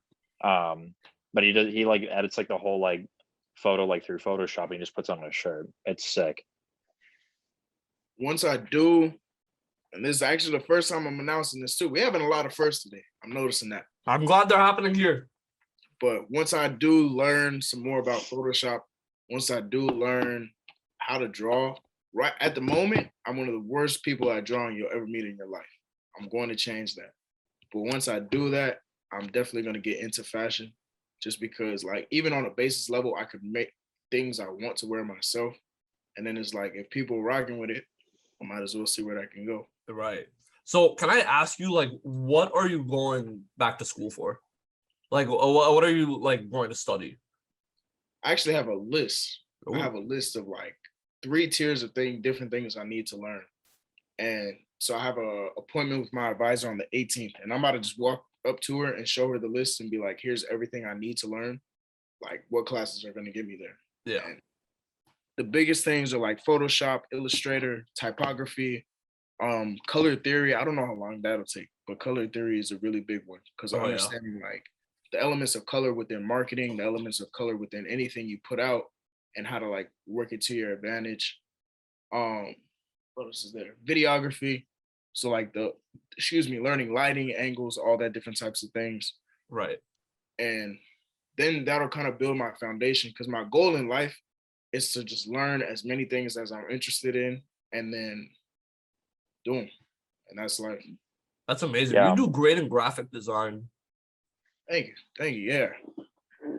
And like I feel like you're very much so like you've activated your right side of your brain so much, right? Like Dean, I don't know if you agree with me on this, but like all that creativity on the right side of your dome and just like the artistic, all of that kind of stuff. And like I feel like you do great studying that kind of stuff in school. I mean, me and Dean also are studying very right side of the brain things in school too. You know, we gotta have a study group. we've learned. The Dean, what's study your group major? LLC. Tell the world what your Study major date. is. So my major is in finance, and then I'm also pursuing a certificate in data analytics. You're a Very- genius. So that's kind of what I like to do. I like doing numbers. I like doing math. You know what I mean? It's kind of like it's like the satisfaction you get from like finishing a puzzle. Exactly. You know what I mean? When you for example, like you do like an entire what's the word I'm looking for? Like you do all the financial statements for like a company. Starting with like the income statement, you do all like their financial statements and stuff like that. It's kind of like completing a puzzle, you know. I'm Mhm. glad you see it that way, because when I took that accounting class, I wanted to cry every day. And that I was remember. fucking accounting 1. Yep. Fuck that class. Wait, Sheek, so if I had to ask you what you think I'm studying in school, what would you say? Hmm. What do I look like I would be studying? I'm gonna Interpretive be real. dance. This might be a little off the wall, but you look like you would be an insane lawyer, but like one of them people, like you walk in the courtroom and everyone's kind of like, oh, this guy looks like a joke, like whatever, whatever. And then you just like go crazy, like you lay him out, and they're like, what the hell just happened? So that's my guess. My guess you're studying to be some type of lawyer. I like that you think that about me. I'm studying math. What kind of math? Like Just what do you math. want? I'm in math. So all my classes like revolve around like well, it starts off with like calculus and like that kind of stuff, but then it gets like huge into like proofs and theorems and that kind of stuff. So like that's what I'm going into, but I'm currently looking at jobs with like data analytics, things like that, economics, that kind of stuff. I'm motioning. We're gonna start the study group LLC. Bro, Motioning. of Oh, course. Motioning. We're gonna have to. I mean, Sheik, uh, if you want to study with me or with Dean or with both of us, if we ever get the chance, let's fucking do it. Let's make it happen, bro. hell do it. yeah. Make it happen. Because studying is a very good thing. It's not a necessary thing to study unless you're in school. You don't need to go to school.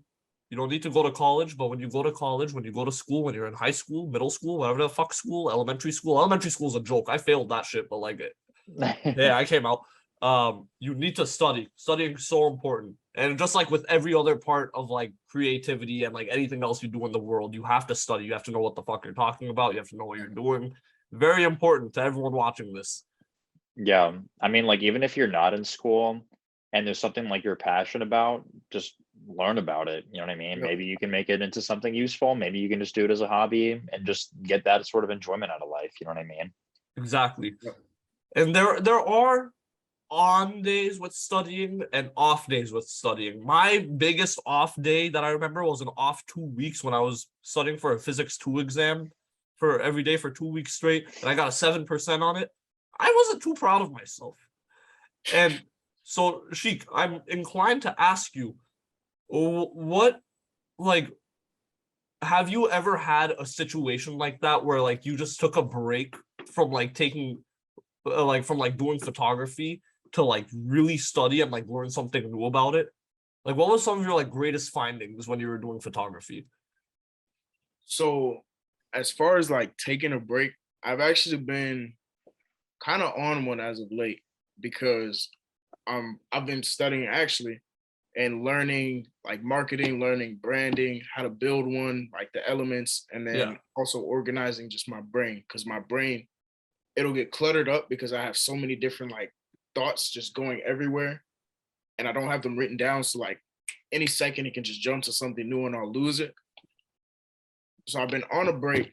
And one of the biggest things I've kind of picked up is that patience is so important because if you're looking for fast money, you're going to find it, but it's not going to sustain itself. To build like actual wealth, it takes patience because you have to learn the skills to be successful in a field, but then once you have them, you have to work to build that reputation and that name and that brand. And the only thing that can be done with is time. And so just learning to be more patient and having a plan and then being able to sit back and let the plan execute, vice trying to be like click, click, click, click on all the time. Cause that's exhausting. Like we Right. all dealt with burnout before in life. And that's probably my biggest thing as of the moment. Exactly. And you also need a very strong foundation too. Like I know in the beginning of the interview you said, check out my Instagram. My initial stuff is ass, but even if it's ass, which me and Dean don't really believe, even if it's ass, it's a foundation.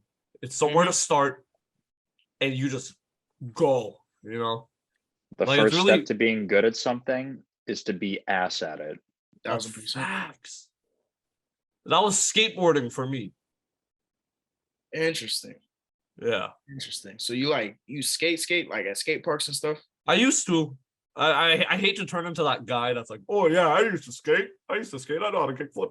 But that's really like what it's turning into. Like I skated for 7 years, and then I ended up stopping when I came to school just because like I didn't feel like doing it anymore.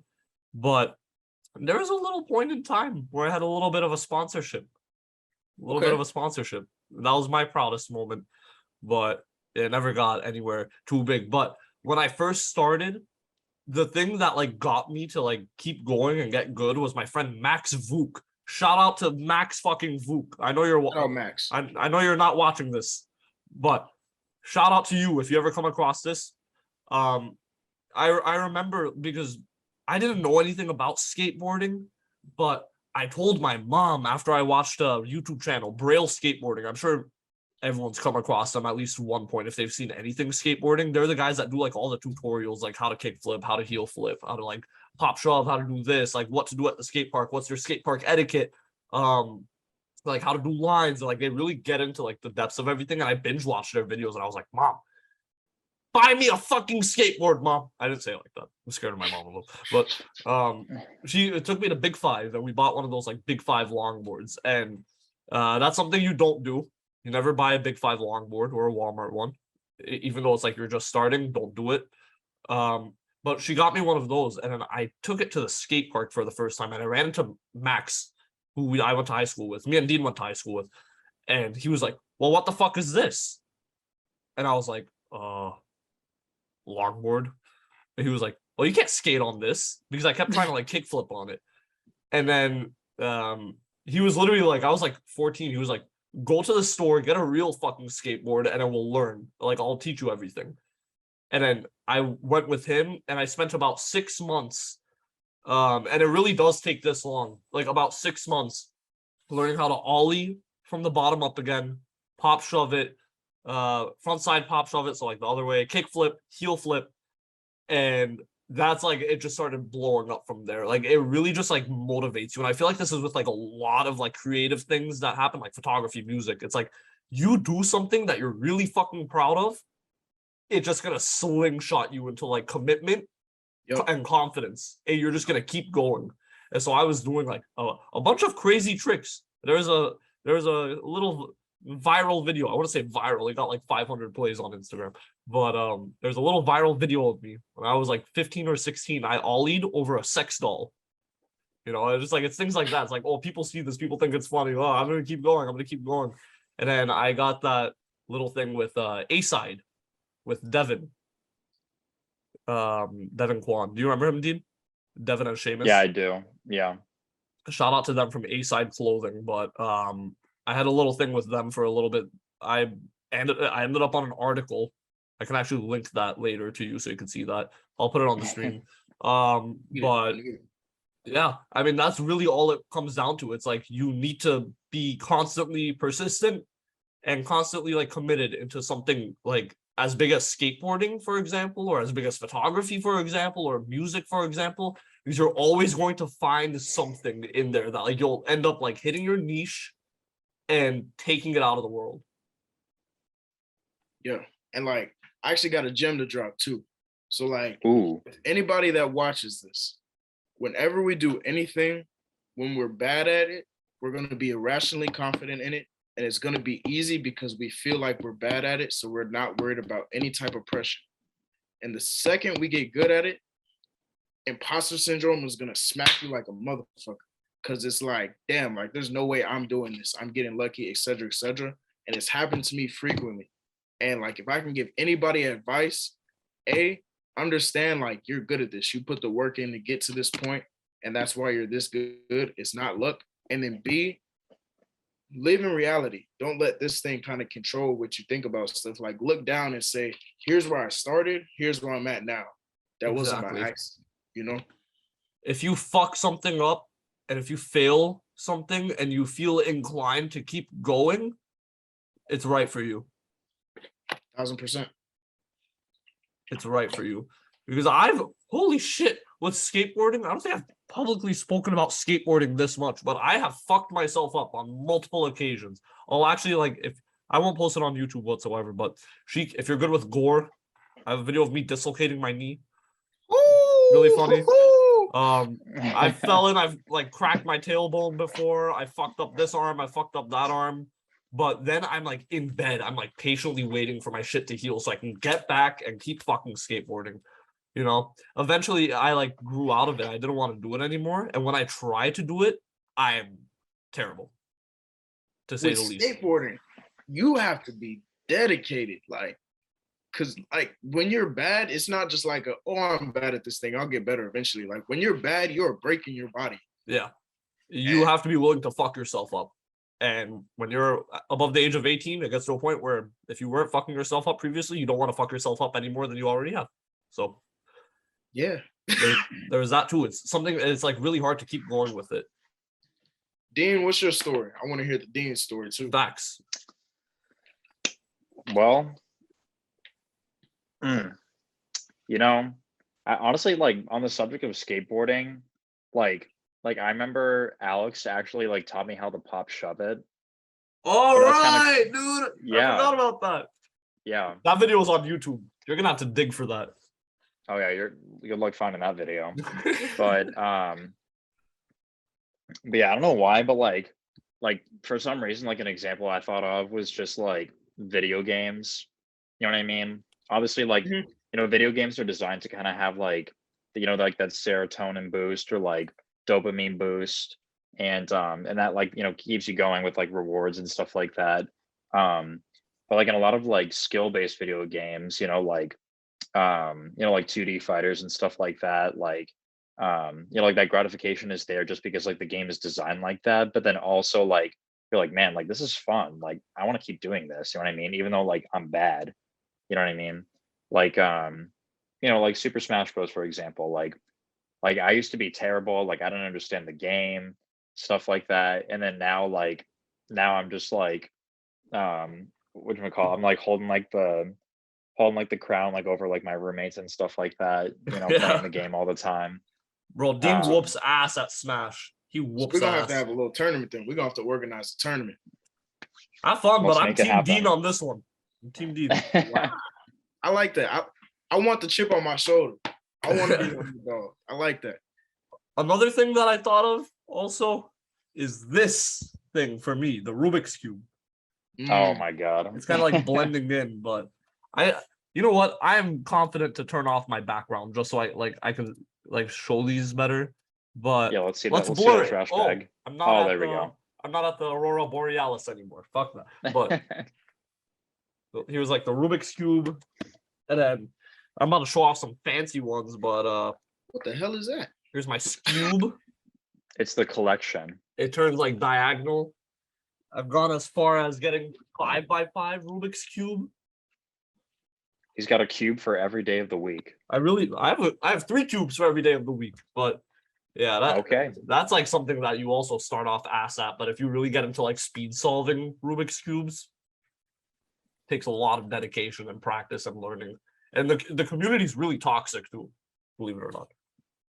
Alex, I'm noticing you are a very dedicated person because the things you choose to commit to are just not like your average, I'm gonna just try this until I get good at it. Like the things you choose are like the most frustrating things you could do. You're just like, you know what? I'm gonna do this thing until I'm good at it. Fuck what everybody else is saying. I applaud you for that. They're objectively frustrating, but when you get good at them or when you like practice a lot, it turns less frustrating, that's for sure. I'm glad you brought that up, Sheik, because Alex has like the weirdest talents, and he's like good at like the most like random things. Like he's good at skateboarding, he's good at solving the Rubik's Cube. He's fucking like a god at Guitar Hero, mind you. You know what I mean? This dude plays guitar. This dude like produces music, obviously. You know what I mean? Like he's just got the craziest talents. Thank you, Dean. I really appreciate those comments. That was the happiest thing I've ever heard in my life, honestly. But there we go. Also, I'm objectively ass at the things that I'm supposed to be good at, like studying. There's a trade-off. There's always going to be a trade-off. Right. But it's like, oh, good. No, I was just agreeing. You're good. Or I was like, it stands out if you're good at the things that no one else is good at. Because then, like, sure, everyone can do this one thing, but you're the only person that can do this other thing. Yeah. You know? Everyone has a weird talent. You know where that shows a lot? Fucking Los Angeles, California. Yep. That's why I love LA.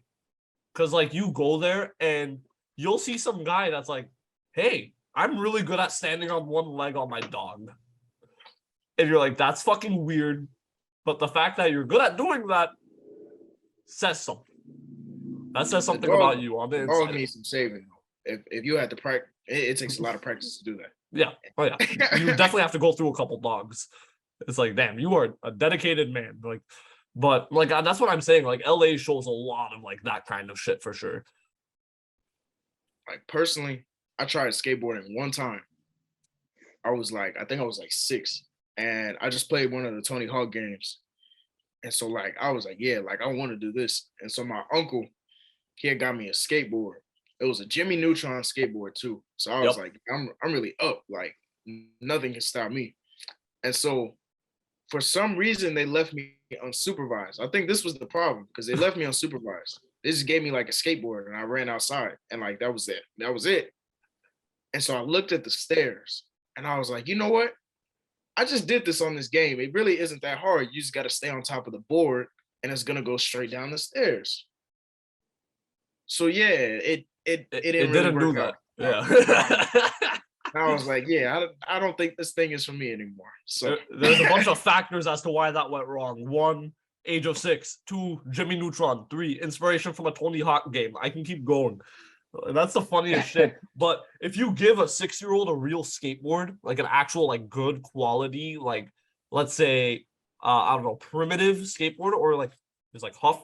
I love Huff. But like a good quality skateboard, and you give it to like a 4 or 5-year-old kid, they haven't they haven't built up their amygdalas yet or anything for them to be like scared of that shit. So they go crazy and they turn out to be the best skateboarders.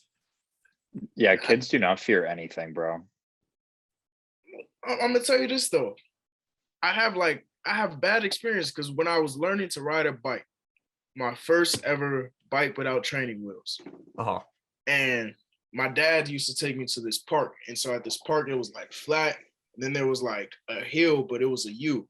So like once you got to the top, it just came back down. And okay. So like obviously when you're young, when you're trying it out, like they kind of just let you go, but they're behind you, like they're holding the seat to make sure you don't fall or anything. So like I rode it up to the top. He was behind me the whole time. And I was like, all right, cool. Like this ain't hard at all. So then I started riding it back down and I was like, Dad. And I turned and he was still at the top. So then immediately, being a child, like I just panicked. I didn't know what to do. I was like, yo, my dad is still up there. So I actually like took my feet off the pedals. Why I did that, I don't know. It was just like the panic of like, I need to get off this thing. I don't know how to do this. And I was just holding the handlebars. And then eventually like I started drifting a little bit and I crashed into somebody's grill. Oh. And I did learn how to ride a bike though. I'm pretty good at it. Yeah, but, you know, that was not the best experience with. Yeah. Dean, I've never talked to you about this ever, but have you had like a traumatic injury like that or like a traumatic experience? I've honestly like that series of events reminds me so much of the time like when I first went like snowboarding. Like I think I was like 10 years old or something like that. And you know, like, and I was in like Montana or something, I think, like way up north. And so like I went on like the bunny slope and I was taking like a training course or whatever with like my cousins. So we had like a teacher, and then it was like we're all like sitting next to each other at like the top of the bunny slope, and it's like me, like, and then my 2 older cousins like right next to me. But I was kind of on like a little bit of the slope, like more than they were. So I just remember like the teacher being like, okay, now put your other foot on the board. And I was like, okay. So I put my other foot on the board and then I just started sliding. And I was like, whoa, wait. And then I was like, how do I stop? Like, where are the brakes? Like, it's a snowboard. Like, what do I do? Like, I didn't know how to operate it. And then shortly after that, like my other cousin was he was like yelling at me from like the top of the slope, and he's like, Dean, just fall, like you'll stop, just fall. So I'm like, okay, so I'm going like, and then I just kind of like I like belly flop onto the snow, but I'm still like sliding. Like at this point I'd already had like a decent amount of momentum, and I actually knocked over like another person like on their skis. Oh And god. then like well, there's like a tree, and like the slope had kind of like died off where you're supposed to go like around the tree, and I kind of got like stuck like in like this little like snow bog like in like next to a tree, Oh and my I like knocked god. over like another skier. Yeah, it was very traumatic, and then I never did it again. Dean, I feel like you weren't like a dumbass child. Like you That was didn't do stupid shit. I didn't really do stupid shit, but that was like a very dumbass experience that I had. I'm I like, felt like a dumbass. when I lived in LA, I lived in LA up until like I was in 8th grade. And like I frequently visited, but my like best friend, or my best friend from LA, at least, his name's Arnold. And we were probably the stupidest fucks known to man, known to the entire city of LA. And like I just like I caught myself doing stupid shit all the time with that guy. But Dean, I feel like you just weren't like a stupid kid. There was me. Oh, here's $50. Pull the fire alarm. Oh, okay. You know? That feels like a South Park scene. It probably was. South Park covers a lot of ground.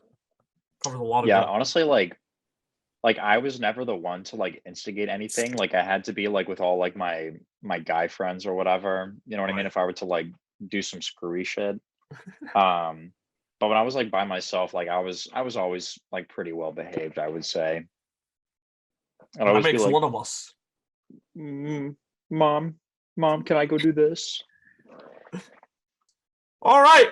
So now it's time for the Would You Rather game. We usually do the car game, but it's different this time. Dean, do you want to start us off? Yes, I will start us off. Would you rather be doing some photography work at the Grand Canyon or the Stonehenge? Ooh, that's a good one. Am I A in lot of control of rocks the in season? both places. Wait, Sheek, what did you ask?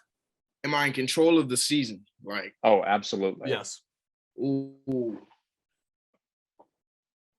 I think I'm gonna go with Stonehenge And why because is that?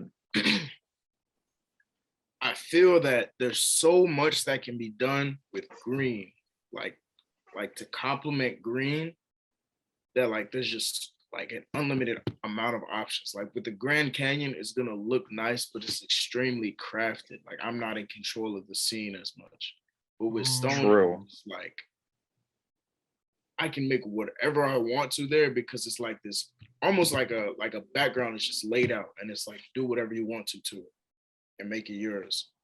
So I'm gonna go with Stonehenge on this one. Stonehenge is a dude. I think I'd say the same thing. I like that answer. I really like that answer, especially since it's somewhere that's like so far away from Phoenix as well. Yep. Oh yeah. Oh my god. Okay, so I'm kind of struggling to think of one, but would you rather take pictures on set at a movie in Hollywood, or would you rather go to Rolling Loud, be on set taking pictures there? It could be as big of a movie or music scene, or as small of a movie and music scene. Honestly, I think I'm gonna lean towards festival or like concert because there are so many natural emotions you're going to be able to capture that are like just reactions to things. And like to me, a lot of times we're like as people we're very much in check with our emotions. Like we know not to let things go too far this way or that way. Right. Yeah, at least when you experience like live music, I feel like we kind of just are like we're just there, like moving however we feel and all of that. And so to capture that, especially on like a large scale, would just be incredible. I might take a couple of the performer, but I would just be looking in the crowd, like trying to find people that are just like there, like Right. their entire mental is gone. They're just like, I'm here experiencing this. Like I'm not even on Earth right now. Oh, okay. That's a good answer. Dang. Dean? That being said, now that you mentioned festivals, I have a good one. Would you rather be the main photographer for EDC or what's it called? Coachella? Ooh. EDC is like a EDM festival, right? Yeah, that's the EDM one.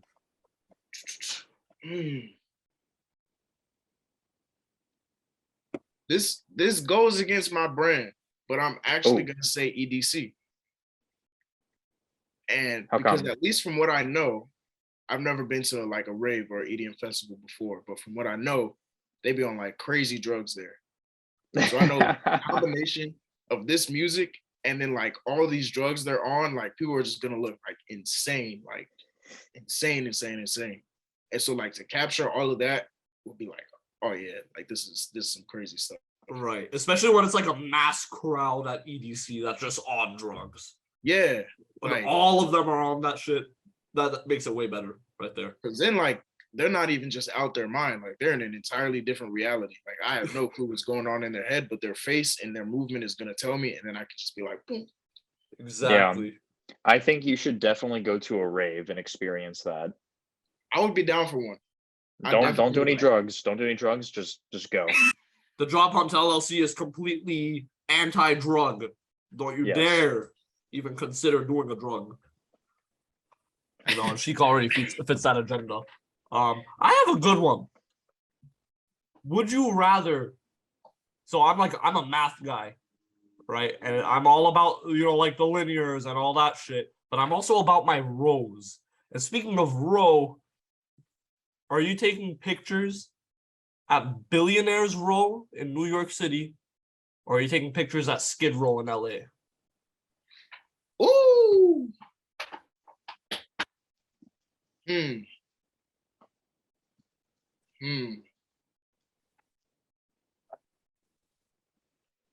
That's an interesting one. I say this and I don't say this to be like controversial or anything, but I feel like so many people have done like Skid Row already because it's just like the theme of Black trauma is very prominent. And I might do the Billionaires one because I can take what's happening there and put like my spin to it. Right. And like make it me. That's really interesting. It's a hard question. It's like a terrifically hard question, in my opinion. Like I would not be able to answer that. And I just like I like that answer too. Like I like Billionaires Row too, because I feel like there's so much shit coming from someone that's from LA. I haven't been to New York City, but I just feel like there's so much going on over there that even taking pictures at Billionaires Row, you might be able to capture like way more other aspects of like New York City while you're there. Same goes for like Skid Row in LA.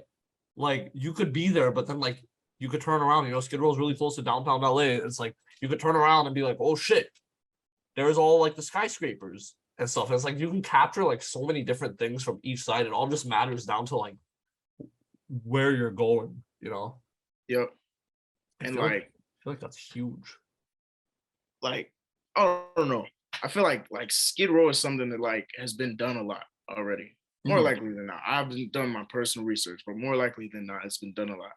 But to go around in New York, around like all these people and not be intimidated by them so that I can be me and take what like I see and think and not just be like, oh, I just want to get this thing because it's like a person's status I see or whatever the case may be, or like, you know, it would be very intriguing to attempt. Exactly. And like here's something that like I thought of that it might be like kind of off topic, but I feel like would be really cool to incorporate. I read a Reddit post, right? And I wasn't on reddit.com. Don't put that into the Job Hunt LLC lore that Alex was on reddit.com. But it was a Twitter post of something I read on Reddit, and it was if you have experienced 9/11 with your own eyes, tell us about like your experience. And this guy commented and said, well, I took like a dangerous amount of acid, of LSD, and I was just with my friend. Like at first we started off at like a low dosage, and then we started coming down and we really liked our experience. So then we took a high dosage of LSD, and the sun was coming up. So we decided to sit on our roof. And what he said was he peaked at his trip right when the plane hit the first tower. Oh, wow. And then he watched a second one happen, and he still like something happened to him where he still believes that like 9/11 didn't happen. Isn't that insane? Because he was like, I was for sure tripping. Like there was no way. And like he's like constantly like paranoid now because he keeps seeing things about it like on social media, and like things happening in like New York City with like the memorial, and they built a new tower there, and he just can't believe any of it's real. Like he still feels like he's in that trip. Wow. Because of that. Isn't that crazy? That is traumatizing. That's real fucking trauma right there. Like that is like a life altering experience. That's insane. Like imagine like, I don't know. I mean, obviously I can't speak from experience, but like imagine just like tripping on any sort of psychedelic during like any major like historic event. Like, and then just remembering it like entirely different compared to the people around you is just insane. Exactly. Like I don't even know where to begin talking about it. Like You probably couldn't do drugs again because like Oh yeah. once you get up there, your mind is gonna like explode or some shit. Never. oh yeah. I mean, the guy probably thinks he's still on acid. Is like the thing I took away from that. It's like he's like not escaping that whatsoever because he keeps seeing like things about it on social media or everywhere else. He's like, yeah, like I still have to be on acid. Nah. That shit's crazy right there. But I feel like within photography, being able to like capture something like that out of the world and like out of the ordinary in pictures would be so fucking cool to see. Like, are there any artists that you like really, really look up to? Like artists, like photography artists, that you like really look up to just because they do some like completely like out of the ordinary thing with their photography that no one else does? There's Yeah, or oh, go ahead. Oh, sorry. I was just kind of gonna like add to that question just so Yeah. you can like really like go in depth. Or is there like not just like any like a photographer, or if there's like any sort of like photo that really like inspires you or like motivate you, you know, not just like a photographer, but photography in general. One of my favorite photographers, his name is Cameron Reed. I think he's probably like 2 or 3 years older than me, but his photos are very like some of his photos are very surreal. Like I'll show you guys his Instagram after this, but he's really good. There's this dude out here named Juan Romero. He is fire. Like he is fire because he does like his like main focus is like his photos are very dreamy. Like they don't look like they're based in reality, but it looks like a dream. Like it doesn't look like this is something that like you walked up and took a picture and then edited it. Like, no, it looks like this dude took like a fantasy world and then just took a picture of it. Right. And a lot of my inspiration honestly comes from watching music. Well, right now I'm watching music videos, believe it or not, and listening to music because like when I listen to certain lines or certain sounds, it kind of triggers something in my brain. And then like I start like creating something because like whatever that was got triggered and it was like boom, boom, boom, boom, boom. And I never edit without music actually. Like Interesting. I physically can't do it. Damn. So like he takes the pictures, like does he edit them into looking like they're like dreamy? I'm gonna pull it up right here. Damn, because like that's really fucking cool. He's pulling up the evidence. Like he just posted this. I don't know how well. Oh wow. Oh, that's really nice. That's really fucking cool. Yeah, like the rainbow in the back and all that crap. That's so cool. And it's like, It looks very Arizona too. Arizona check. this is a photo. Holy shit. Yeah. Like it looks like Wow. a video game. That's so cool. And so like that's definitely one of the people like I'm like, yeah, his work is like, wow, bro. Like insane. And that Dang. looks like it was taken at a botanical garden. Is Mhm. my first assumption. And botanical gardens already, like, I went to the one in Denver Botanical Garden. It's like right outside of downtown Denver. And holy fuck. I like put my AirPods in and I listened to a Frank Ocean. I listened to three things: Frank Ocean, Moses Sumney, and just like modern classical music, like the modernistic approach on classical music. And I was just walking around and I was like, none They're of this nice. is real. They're There's no nice. way. Dude. Yeah, like I just love like that like essence, like not essence, I don't know the right terms in photography, but like that like um style of photography. Like I just love like seeing shit that's like, oh, like you wouldn't see this with your own eyes. Like your eyes are not capable of doing this. Yeah. You know? And like what I'm going to try to do, or what I'm going to do conceptually with what I take going forward, is I actually have like in my phone, I have on my notes app, I have a list of lines from music that I listened to, and I was like, I can make this into a story with pictures without like even having to put the song or anything. And because like music just inspires me. Like I hear something like there's one line which I'm gonna do a shoot for, and the line is, "I can see in color, I'm in love again." And I'm like, that's a crazy thing to write, but like if someone just told you that, how can you tell a story through pictures of this very thing that just inspired you? That's insane. And it's like that you can take it to so many different like varieties too. Like you can It's a make that very out to seem like so many things. Exactly. And just like creation inspires creation. Like it just keeps going and going and going and going and going. It never stops. It's its own part of the world. Mm-hmm. yeah. Especially like a very broad lyric like that. Like you can interpret a number of different ways, really.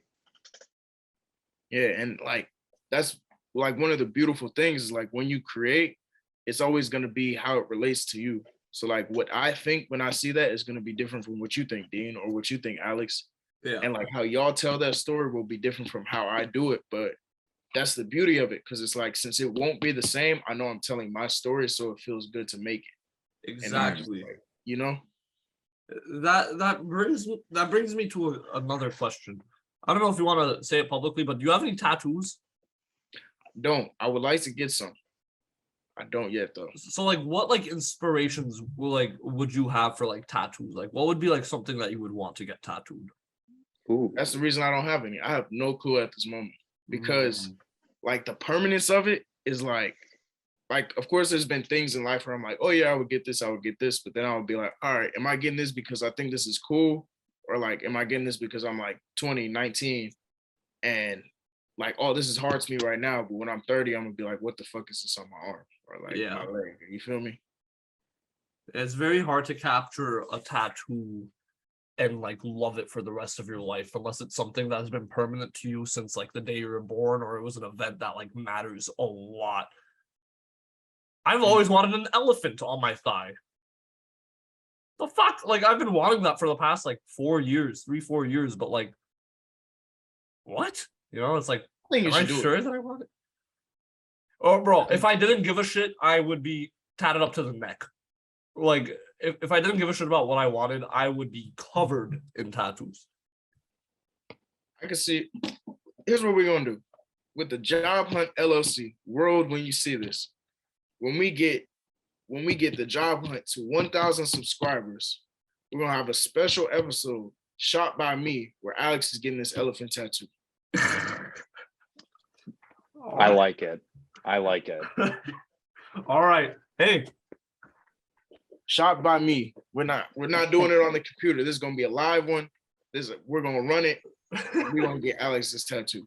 hey, And you know what? Like, I feel like that's really something interesting because like this channel means a lot to Dean and I. And like that could be like, oh shit, I got this tattoo because something that cool happened. Like we got to 1,000 subscribers, you know, like that'll be cool. The We're already 1,000 at subscriber 20. special. 1,000 subscriber special. Me and Dean get tatted. I'll get the elephant. What is Dean getting though? Dean, what's your dream? I don't know, man. I know I want to get something, but I just have no clue what it would be because again, like you had mentioned, like the permanence is like that's kind of intimidating because once you get it, like it's gonna be tough to get rid of unless you do like tattoo removal, you know what I mean? And that's expensive. Yeah. And then you know what I mean? Like obviously I would want something cool, but more than that, I would want it to be something more meaningful.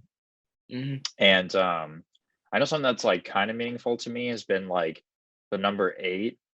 Like I've just seen that number everywhere. Like I was born in August, the 8th month of the year. My birthday's on the 28th. My mom's birthday is like January 8th. You know what I mean? Like I see like 828, like my birthday, I see that like number on the clock like everywhere. You know what I mean? That's crazy. And so like I kind of take it as like a sign of good luck. So maybe I would get something like, in likes to that. So maybe like a I know I was kind of talking about it. I forgot who I was talking about it with, but I would either get like an 8 ball or like an 8 of spades or something like that. Might be a little cheesy, but something along those lines. And then Maddie also just got the Roman numeral tattooed to herself, the 6. Yeah. Yeah. You could do something like that too. Yeah, or I could just do a Roman numeral, keep it simple. Or you could just get 8. Just know, as soon as it hits 1,000, I don't give a fuck what time of day it is. I don't give a fuck where any of us are at in the world. As soon as it hits 1,000, you're gonna hear some knocking at your door, and I'm gonna be with the film crew. That's gonna be an option. If I love don't it. want to get up, we're gonna break down the windows and drag it if we have to. It's gonna make a great episode though. That'll go viral. So. That will go viral. Oh yeah. That'll be a Absolutely. viral video right there. People love tattoo videos. Yeah, I mean, another tattoo idea that I have, like my ideas are mostly like related around like sleeves. Like I just love sleeves. And like something that I've been thinking, the Job Hunt LLC, cover your eyes. I'm gonna stand up. I do not wear slacks. I'm wearing shorts, but all like on my thigh over here, I would do like album covers. Oh, that'd be hard. Album covers of just like all of my favorite albums. I wouldn't do them colored. They'd all be black and white. Oh yeah. Or my favorite album that like has meant a lot to me is Blonde by Frank Ocean. That's like one of my like all-time favorite albums. That's a great one. My most favorite album ever is The Powers That Be by Death Grips. But if I get a Death Grips tattoo, it's not gonna I would never show it to anyone. So like I would get like on my back, I'd get the lyrics to like Godspeed tattooed like all just down my back. And then like the album cover like incorporated into it somehow. That could be the 100,000 subscriber special. Definitely. There. How we gonna run them too? Once we get the number, I'm gonna be conducting the interview as the Job Hunt, and y'all are gonna be getting interviewed. That's how we're gonna do it while you getting the tattoo. While I'm getting an elephant tattooed to my thigh, and Dean's getting the number 8 tattooed to his chest. I feel like that's I feel like that's a great special. But you have to pay for all the tattoos. Me? Of course. Here's what we're gonna do. We're gonna ask our loyal subscribers. We're not even gonna ask. We're gonna tell them. We need the 1,000 subscriber fund. Everyone in the 1,000 subscriber fund is paying for these tattoos for this special episode. That's how we're gonna run. If you're subscribed, you're fucked. Basically. Sorry. You're dropping $50 and you're gonna like it. Yeah. God, that's funny right there. And I feel like that's like a good way to end off the interview. So Dean, I know I questioned Sheek like it was an FBI investigation. Yeah. But Dean, do you have any final questions? I don't have any final questions, but I do have a final thing to say. So here at the Job Hunt LLC, we asked the hard questions, and Sheek, he gave us some good answers. Okay. All of the answers exceeded our expectations. So I think it's with our great honor that he is welcomed into the Job Hunt LLC. Look, he's crying. Yes, Oh. sir. We're here. I thought he was crying for a sec. We're here. We pay way better than Walgreens. Walgreens is actually one of our biggest competitors, believe it or not. They sell the toilet paper. We sell the and we pay $2 an hour as of right now. Rose Otati's working on bumping that up to $2.05. So that raise will come soon. Is there anything specific that, I mean, we hired you, we called you for a reason, you know, back in January 21st, 2022. Sheek told me, hey, get the fuck away from me, buddy. And I thought he would be a great security guard. So is there any position, like what's your like dream position that you're going for in the Job Hunt LLC? I mean, I know you're big on like photography and shit like that. And, you know, we just demoted Tyreek down to marketing too. So we have a spot open. We have a spot open. I want to create a position, actually. Oh, okay. I want to create a position. My created position, get ready for this. I'm going to be Head a Sheek. video DJ. A video DJ. I just invented this. So how it's going to work is, you know how sometimes people will take clips and then they'll just like make little clips and post those on socials, right? Uh-huh. What I'm going to do is we're going to have everybody that comes on make a unique song for the Job Hunt. And then with this unique song, we're going to put the clips over this song. And the only way they can hear this song is by watching. That's genius, dude. Wait, hold on. All jokes aside, we need to do that. Welcome. We need to do that. But Sheek, you have to get to work. You have to watch all 8 hours that we have so far of the Job Hunt LLC and start pulling clips. We got He's definitely the creative director for sure. Definitely, yeah. No kidding. Or the what did he say? Video DJ. I like that.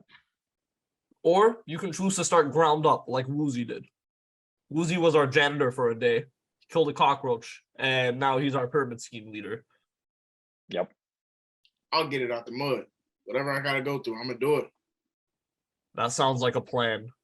Everyone watching the Job Hunt LLC, thank you so much for watching this incredible interview today. It was actually Sheek's very first interview. So round of applause for Sheek. I appreciate first interview with us. as well, man. If you ever get huge and you do another interview and they ask what was the first interview that you did, you better say the Job Hunt LLC. Don't forget about us. When I get big, I'm bringing y'all in personally to do interviews. With fuck all the rest. All right. With the people who's riding with me. Thank God.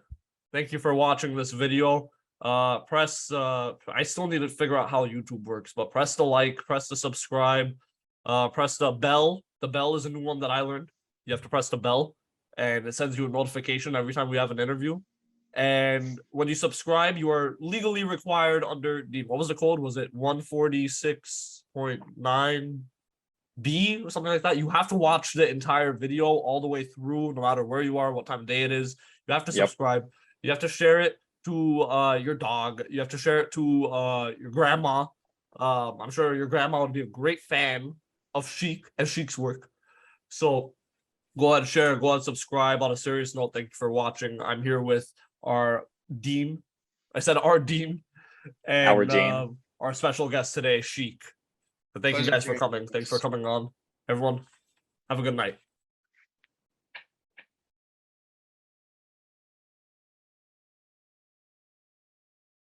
That's what I'm saying. Oh yeah, that'd be cool. Just like get laid and shit. Or yeah, hey, who knows? Yeah, cool. You never know what could happen at Noah's tattoo shop.